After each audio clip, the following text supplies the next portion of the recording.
جو ثناءاللہ مستی خیل نے کل کیا، میں نے آپ کو بتایا، میں نے اپنی آنکھوں سے دیکھا ہے۔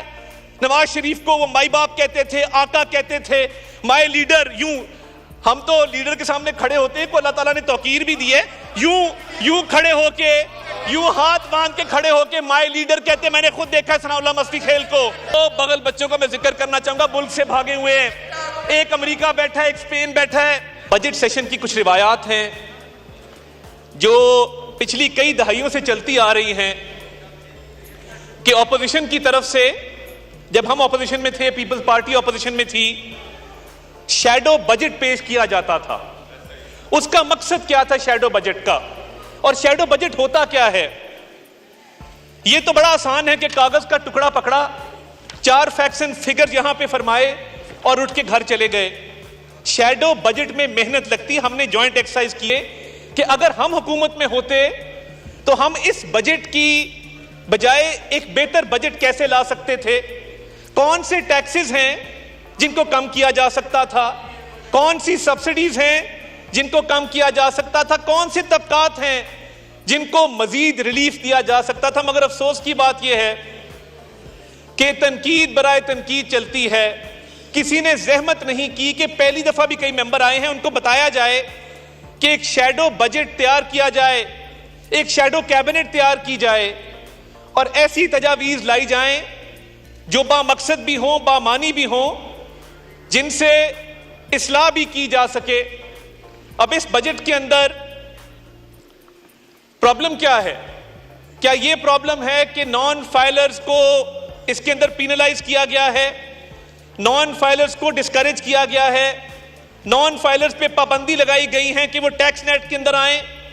اعتراض کس بات پہ ہے کہ سرکاری ملازمین جو 1 سے 16 گریڈ کے تھے ان کی 25% تنخواہ میں اضافہ کیا گیا ہے؟ اعتراض کس بات پہ ہے کہ منیمم ویج میں اضافہ کیا گیا ہے؟ اعتراض کس بات پہ ہے کہ انڈسٹری کی بجلی سستی کی گئی ہے؟ اعتراض کس بات پہ ہے کہ پاکستان کے فارن ایکسچینج ریزروز جو ان کے زمانے میں 15 دن کا کور تھا آج 2 مہینے کا کور ہے؟ اعتراض کس بات پہ ہے کہ سٹاک ایکسچینج نئے ریکارڈ قائم کر رہی ہے، 78,000 کراس کر گئی ہے؟ اعتراض کس بات پہ ہے؟ میں پوچھنا چاہتا ہوں، یہ 47 کی آوازیں آئیں گی، یہ 804 کی، 408 کی، 420 کی آوازیں آئیں گی، بجٹ کی کوئی بات نہیں کرے گا، کوئی شیڈو بجٹ پیش کرنے کی جسارت نہیں کرے گا۔ اور کل جو اس ہاؤس میں ہوا، دیکھیے بڑی، ہم کئی دہائیوں سے ہمارے بزرگ بھی اس ہاؤس کے ممبر رہے ہیں، بہت سارے لوگ ہیں جن کے ساتھ ہمارا خوشی غمی کا تعلق آج بھی قائم ہے۔ نذیر جٹ صاحب کی بیٹی بیٹھی ہیں، لالی صاحب بیٹھے ہیں، چٹھا صاحب کے صاحبزادے یہاں تشریف رکھتے ہیں، ایم حمزہ صاحب کے بیٹے بیٹھے ہیں۔ کل جو ہوا، جو فاضل ممبر یہاں کھڑے ہوئے ہماری پارٹی میں رہے ہیں، اپنی ان آنکھوں سے، اپنے ان کانوں سے نواز شریف صاحب کو آقا کہتے دیکھا ہے، بائی باپ کہتے دیکھا ہے۔ آپ کانٹرڈکٹ کر دیں۔ مستی خیل صاحب 5 سال ہمارے ایم پی اے تھے۔ یہ نہ کریں۔ دیکھیں وہ جالب نے کہا تھا نا کہ جب ہم خوشامد کرنے پہ آتے ہیں سیاسی لیڈروں کی تو زمین آسمان کے کلابے میں لاتے ہیں۔ تو خدا کا نور ہے، عقل ہے، شعور ہے، قوم تیرے ساتھ ہے، تیرے ہی وجود سے ملک کی نجات ہے، تو ہے مہر صبح نو، تیرے بعد رات ہے، بولتے جو چند ہیں سب یہ شرپسند ہیں۔ یعنی یہ جب اس طرح بیٹھے تھے تب بھی ہم ہاتھ جوڑ کے سمجھاتے تھے۔ میں نے تو تب کہا تھا کہ تینوں ظلم تو ڈکنا نہیں، بس اینی گل سمجھانی ہے، ویلے دی ہے واگ ویریا ساڈے ہاتھ بھی آنی ہے، اسی تے پاگل دیوانے آ تو ساڈے نال نہ ویر بدا، اسی تے جان تلی تے رکھی تو نس نس جان بچانی ہے۔ اور دیکھیں بھاگنا بڑا آسان تھا۔ جب مریم نواز شریف صاحبہ کو والد کے سامنے گرفتار کیا نکل سکتے تھے، جب فریال تالپور صاحبہ کے ہسپتال میں ریڈ پڑا نکل سکتی تھیں۔ یہ جو نس نس جان بچانی، اس کی مجھے تب سمجھ آئی جب فواد چودھری صاحب ایسا بھاگے کہ رکنے کا نام نہ لیا۔ میں دیکھیے کل اس ملک کا ایک تاریخی دن تھا، میں مائنورٹیز پہ بات کرنا چاہتا ہوں۔ میں 70,000 کرسچن ووٹرز کو ریپرزینٹ کرتا ہوں۔ میرے حلقے کے جوزف کالونی، مریم کالونی، میرے حلقے میں بہار کالونی جہاں پہ 70,000 کرسچن ووٹرز رہتے ہیں، جو ایک یہاں پہ سڑکوں کے اوپر انصاف کرنے کا ایک ٹرینڈ بن چکا ہے، اس کو ختم کرنا ہوگا۔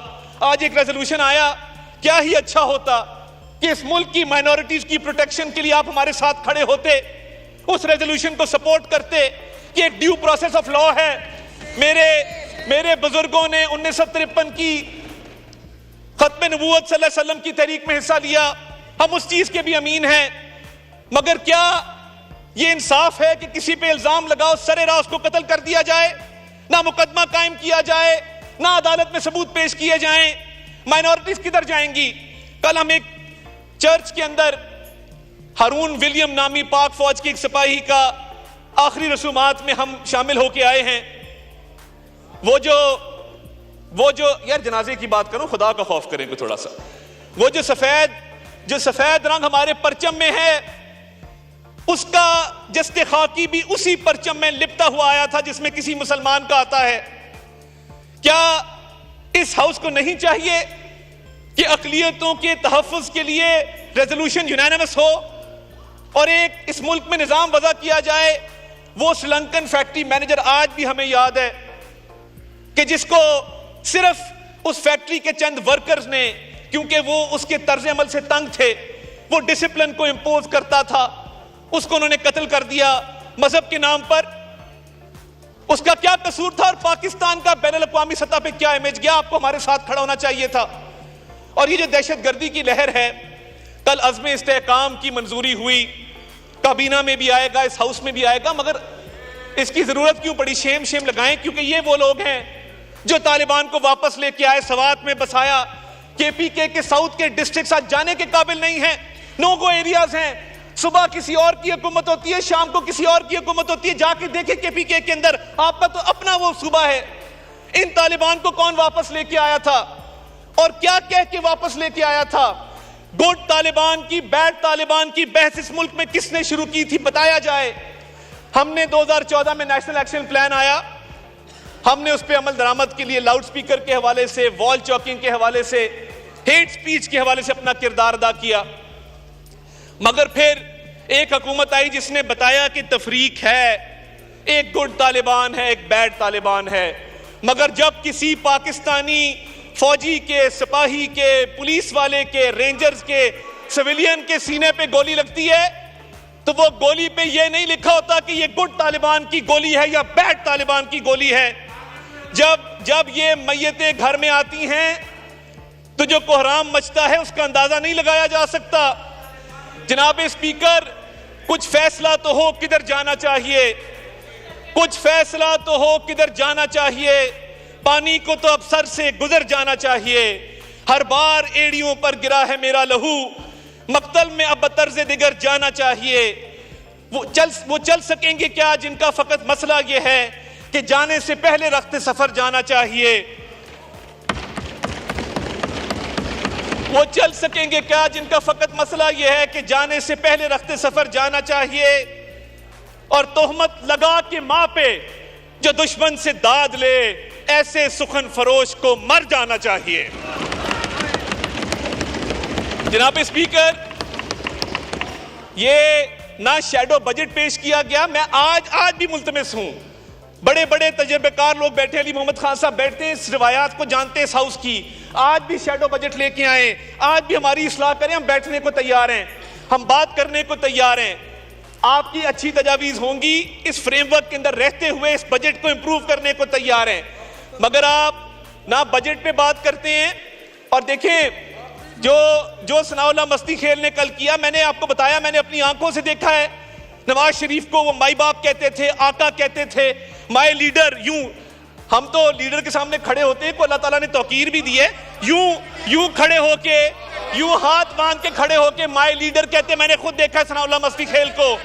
اور دو لوگ یہ تو بڑے، ان میں پھر بھی بڑے ہمت حوصلے والے لوگ بیٹھے ہیں، اس میں پھر بھی بڑے ہمت حوصلے والے لوگ بیٹھے ہیں۔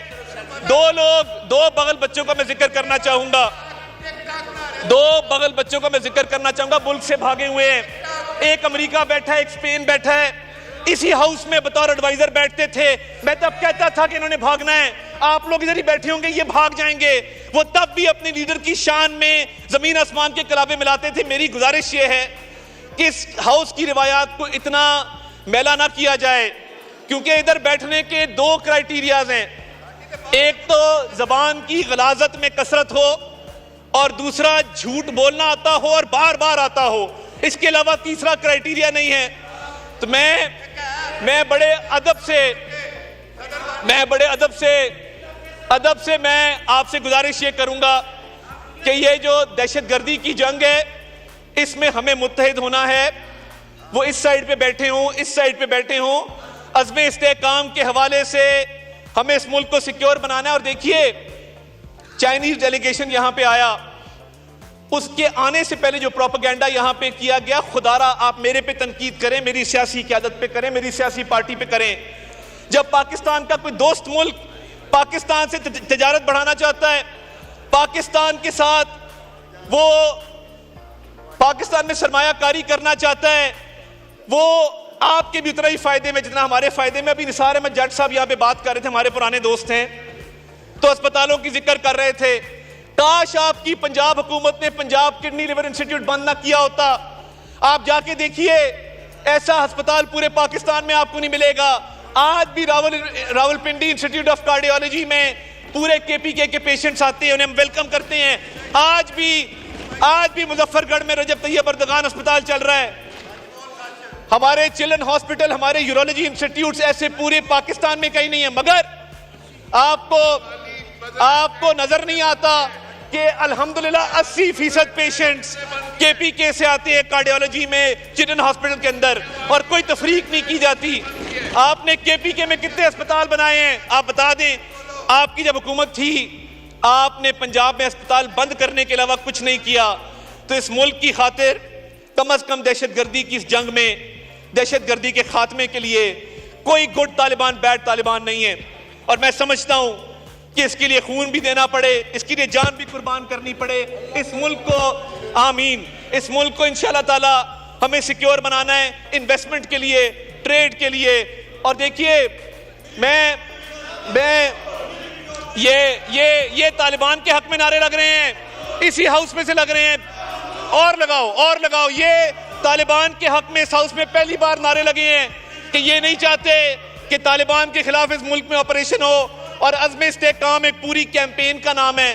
تو میں جناب ڈپٹی سپیکر یہی میرے نکات تھے. میں چاہتا تھا کہ ان کو بھی تھوڑا سا آگاہی دی جائے کہ جن چیزوں کے اوپر ہم مل بیٹھ سکتے ہیں, دہشت گردی کی جنگ ہو, شیڈو بجٹ کے حوالے سے ہو, تو کائنڈلی یہاں سے گالم گلوچ نہ کریں, یہاں سے صرف اپنے لیڈر کی خوشامد نہ کریں, کوئی ایسی تجاویز لے کے آئیں جس پہ ہم عمل درآمد کر سکیں. میں بڑا شکر گزار ہوں, آپ نے موقع دیا, اور میں چاہتا ہوں کہ اگر ابھی بھی ان کے پاس بجٹ کے حوالے سے کوئی تجاویز ہیں تو ان کو شامل بھی کیا جائے گا, بات چیت بھی کی جائے گی. مگر یہاں پہ میں سمجھتا تھا قابلیت کا فقدان ہے, ادھر نیت کا بھی فقدان ہے.